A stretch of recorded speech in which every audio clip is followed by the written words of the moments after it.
வா வச்சிருக்கேன், வாடி. கீழே இறங்கி பாரு. கீழே வச்சுருக்கேன் பாரு.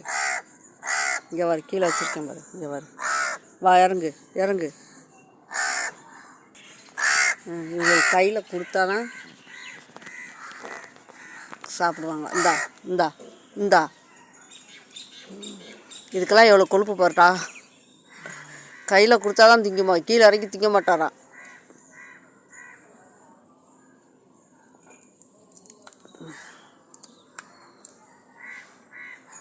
இப்போ இது 3வது ஷிஃப்ட் வந்திருக்காரு பிள்ளை கொண்டு கொடுத்துட்டு. இந்த கையை கடிக்கிறான்டா. கையை கடிச்சா அடிச்சு விடுவேன். கொத்துற கையை இப்போ 4 தட்டில் வச்சுருண்டி. ஆமாம், கையை கடிக்கக்கூடாது. கையை கடிக்காமல் சாப்பிடு. 2 வாட்டி கொத்திட்ட.